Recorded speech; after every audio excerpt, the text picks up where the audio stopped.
Ty Bartone with another edition of Coach's Corner. This time we roll into Potter country with the girls basketball skipper, Mr. Josh Reed of the East Liverpool Potters. Coach, how we doing today? Good, man. Excited to be here. Thanks for having me. Yeah, no problem. Thanks for being here. Coach, I always like to start off right in the practices right now. We're in practice season, getting ready for scrimmages. Some teams already have scrimmages set and scheduled and already have been participated in. How are practices looking right now for you for your girls, and what are you liking and what you're seeing? Good. It's always tough for us. Our volleyball team always does an excellent job in the postseason, so we always get a late start. So that puts a little hindrance on our first few weeks. But we're in full swing now. We had a few minor injuries. We've had a couple scrimmages so far. Um, so we're really getting after it. I like what I see so far. Are you a believer of success taking effect into the next season after having a successful volleyball season? You hoping there's some carryover now? Yeah, I hope that culture carries over. I think there's a competitive side to it, and when you win, there's ways to doing that, and I think that carries over season to season. So hopefully we can continue that tradition. Well, coach, let's meet the team. Who's going to be some fresh faces? Who's going to be some returning faces in Well, this Potters team? sorry about that. I have seven returning lettermen this year, five of which had started in various spots during the season. It was kind of situational. Um, but we got a good group returning. I got three seniors: my daughter Kenzie Walker, Dejanelle Andrews, Allie Furman, pure shooter. Looking for a big season out of her. And I have one, two, three, six senior or juniors. I'm sorry. Kenzie Headley obviously leading the way. She was a walking double double last year. Looking for a lot of productivity out of her. Ansley Galliotti returning this year. She did a lot of the point two guard last year for us, ran the show a lot. And we have a new member to the basketball team from Crestview, Reagan Edwards. I think she's going to take us to a new level of competing. And just run the show for us. She really sets the tone so far at practice. She had a great summer with us. And then I got Ayla Brown and Kate Davis returning letter winners from last year. They're both juniors. Looking for a big season out of them. All in all, I have a group of 7, 8, 9 girls that are just interchangeable and can show up any night. Really looking forward to this season. I mean, obviously, after the full regular season is over, the answer to this question could very well change. But just looking what you're seeing in practices, seeing what you're seeing in scrimmages, what are some of the early strengths that you're going to see in this team that are you're going to have to play to get victories? We're a fun team, man. We get after it. We're athletic. We're really pushing to push the pace. I've, like I said, 7, 8 girls that all play around the same position. Other than outside of Kenzie Headley, I don't have a true dominant big man. They could play anywhere from 2 to 5. I got a few point guard restrictions, but other than that, they're all interchangeable pieces. They all get after it. That's the message we're trying to preach.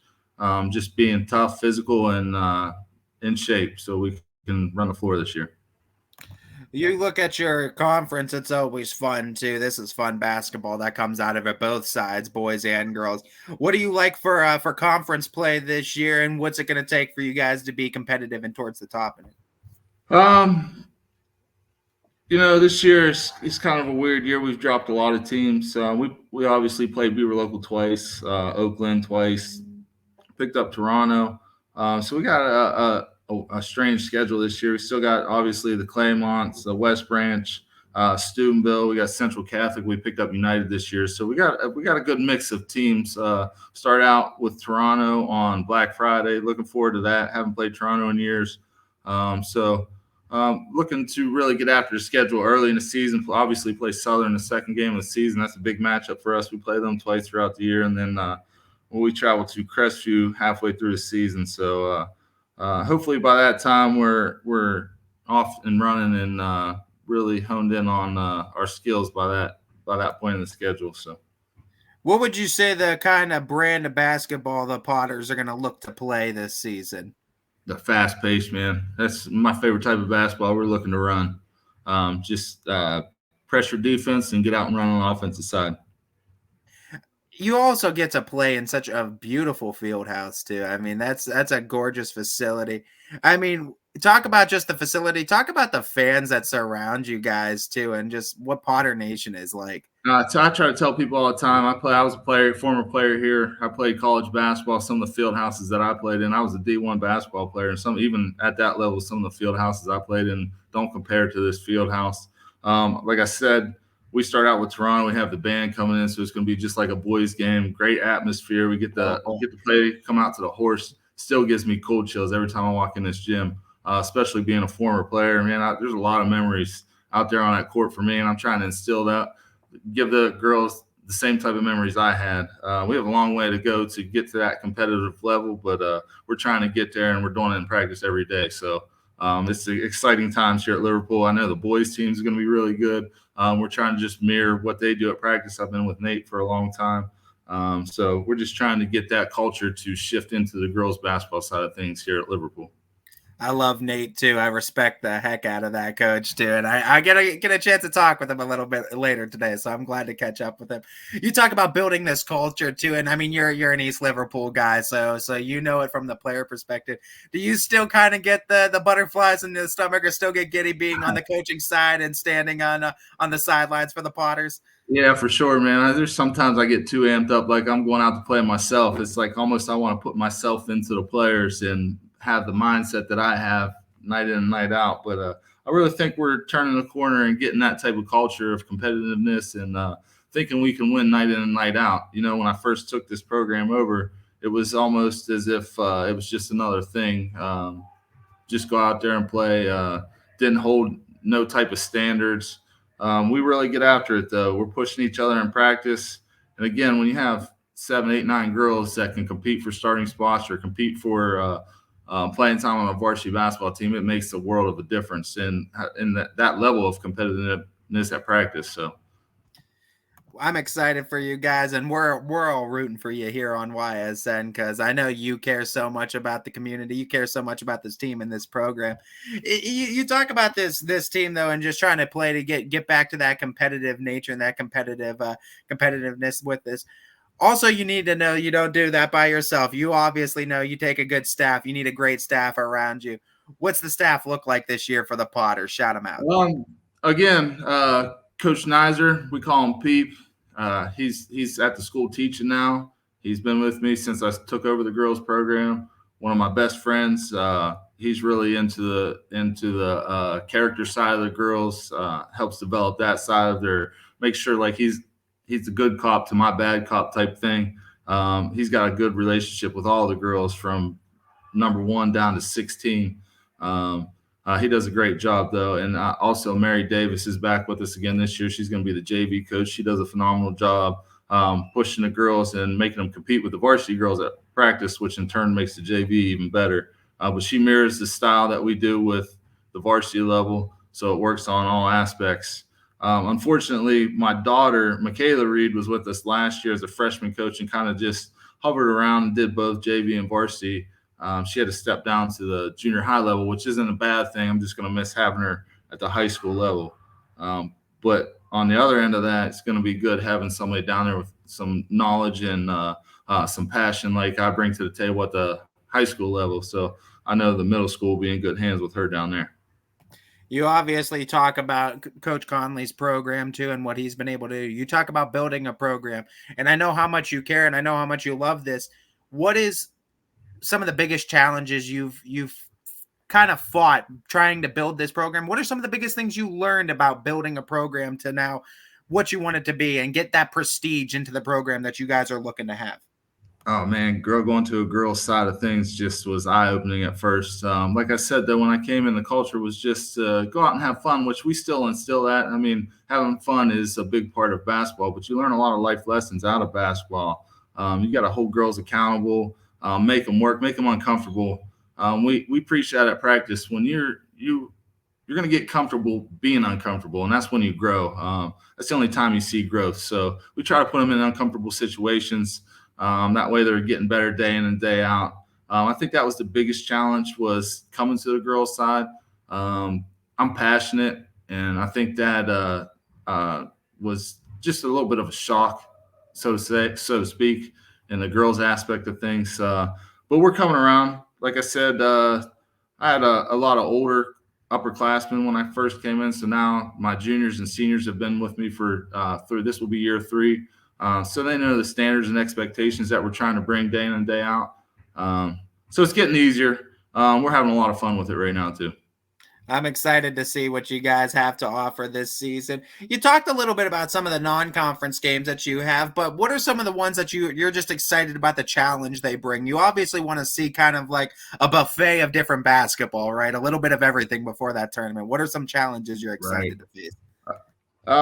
Obviously, we love playing Southern. Returning Player of the Year, Co-Player of the Year out there. Crestview, obviously, another tremendous talent out there. 2 games we really look forward to, and then we're trying to get to the level of West Branch, Claymont, those type of teams that have made it further in the tournament. Try to mirror that style. And then again, Steubenville, it's always a showdown out there. We went out there my first year, and they have not let me live that down since. They've been kicking our butts, so we're looking forward to get back after it with them. And then again, United is another good basketball team that we added to the schedule. Carrollton's still on there. So we got a lot of good schools, and that's the level of basketball we're trying to compete at night in and night out. So I think we're doing a good job of varying the schedule. Beaver Local, the girls always get amped up for that. Well, no doubt. We haven't lost to them since I've took over here, so Beaver Local always gives us their best shot. They're doing a good job out there.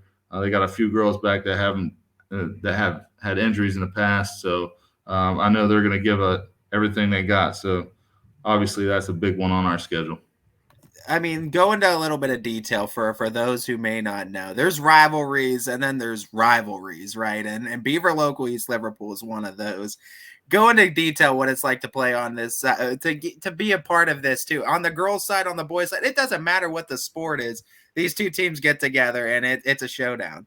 Oh, it's I compare it to probably second to Ohio State Michigan football games. I know last year Nate said it. He doesn't have anything red, and I honestly don't own anything red at my house. And when I took over the girls program for Christmas, my wife got me a plaque, a big poster board that had my first varsity win as a head coach was at Beaver Local, so it's still framed on my wall. It's funny because the girls are the same way. They're all friends with Beaver Local kids, but when it comes to Liverpool Beaver Local, there's a hatred for the name, the colors. It's a fun rivalry. It doesn't get too crazy, but it's also a game. If I lose, I won't sleep for a week or until the next time we play and get a chance to get back after him. So it's fun. It's definitely fun. Never crosses the line, but it definitely pushes the boundaries sometimes. Right. No doubt. And it's a fun one to be a part of too and get to see on our network each and every year, Coach. And we're so glad to have Potter Nation back for another season. My final question for you, and it's a running theme this year with all head coaches. I know you're passionate about the game. I know you love it. It's actually the love of the game. It's where it started. It's what got us each involved in it. It's what keeps us coming back each year, no matter the position we take part in. Where'd that love start for you? Do you have a pinpoint moment? Do you know when you first fell in love, an earliest memory, something like that? Man, a name I think back on, Timmy Atkins was a high school basketball player here at East Liverpool, and I hate to say this because when I was a kid growing up, I really loved his style, what he did. He always held a piece of gum out of his mouth in the wrapper when he'd run up and down, come out to the horse, and he was the last in the line for the tip dunk, and he would always slam it down so hard. And he wore that was back in the baggy pants stage. So these guys were like, I was probably I don't know what grade, but probably 4 foot nothing. These guys were all 6'3", 6'4". They seemed like 7-footers to me, dunking the basketball out there. But he was a big Michigan fan, so suffice to say, I was a Michigan fan. I was a Fab Five fan back when I was a kid. Till my family converted me back to an Ohio State fan. But that's really where it hit home for me. The tradition here at Liverpool, you said it, beautiful field house. We've had the men's basketball team's been great through the 90s, early 2000s when I played. It just really hit home.